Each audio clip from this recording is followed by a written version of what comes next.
د ایران سخت شرطونه دي او زه غواړم چې هغه هم ستاسو سره شریک کړم. ایران چې کوم شرطونه د امریکا مخې ته ایښي دي نو هغه ډېر مضبوط او ډېر سخت شرایط دي او په هغې کې لومړی شرط دا دی چې ایران دا وایي چې امریکا دې موږ له داسې ضمانت راکړي، موږ سره دې داسې واده وکړي، بیا به د هغې واده خلافي به نه کوي چې آینده دپاره به امریکا د سره د جنگ نوم هم په خولې نه یادوي، یعنې جنگ به امریکا بالکل په هیڅ صورت کې بیا دپاره نه کوي. دویم شرط په هغې کې دا دی چې په منځني ختیځ کې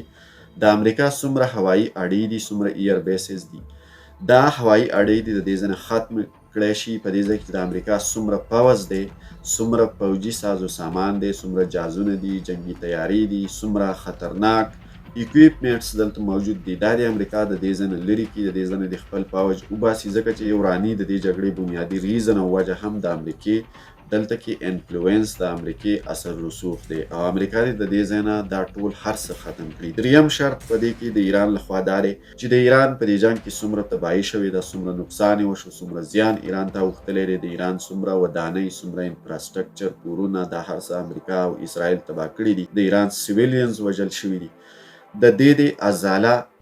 امریکا وکړي، د امریکا لخوا دې د دې معاوضه ایران ته ورکړی شي، یعنې د دې دا څومره نقصان چې شوی دی ایران ته د دې تاوان د دې پیسې ادا کړی شي، امریکا دې دا تاوان ومني. څلورم شرط دا دی. پنځم شرط په دې کې دا دی چې په ټوله سیمه کې به جګړه او جنګ ختمیږي. امریکا به د دې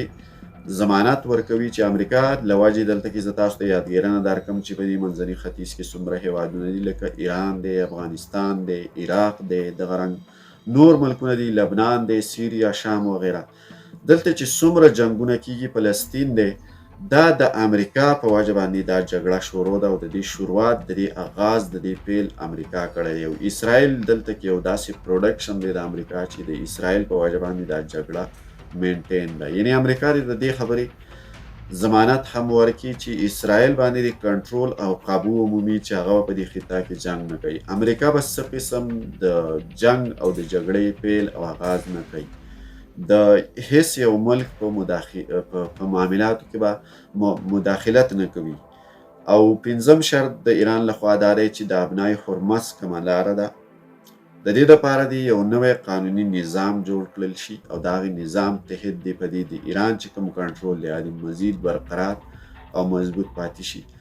او هغه د ایران چې کوم کنټرول دی هغه به راتلونکي کې ټوله نړۍ د نړۍ ټول هېوادونه مني او د ایران د هغې قوانینو تحت به په دې لاره باندې د نړۍ جهازونه، سمندري بیړۍ کوم چې تیل وړي راوړي هغه به د ایران د قوانینو مطابق په دغه لاره باندې تېرېږي راتېرېږي. پنځم شرط دا دی چې هغه رسنۍ یا هغه خبریالان، هغه صحافیان کوم چې د ایران پر ضد په دې وخت کې ریپورټینګ کوي، د ایران خلاف یو غلطه بیانیه پروموټ کوي، د ایران په حکومت نیوکې کوي، د ایران خلاف ډېر خرابه او ډېره غلطه بیانبازي کوي، هغه میډیا خاص کر هغه خبریالان چې دي نو د هغې د خلاف د پراسیکیوشن وشي، په هغې د مقدمه وچلول شي، عدالتي مقدمه دې وچلول شي او د هغه د ایران ته حواله کړی شي چې ایران نشان عبرت جوړ کړي چې تاسو ولې د ایران خلاف، د ایران د حکومت خلاف دروغ وایي، فیک نیوز پیلوئ او په خطه کې په نړۍ کې یو غلط بیاني کوئ، د ایران پر ضد باندې فیک نیوز پیلوئ چې د هغې نه د ایران خودمختارۍ ته د ایران حکومت ته ډېر زیات نقصان رسیږي. بیسیکلي د ایران لخوا دا شرایط مخې ته راغلي دي.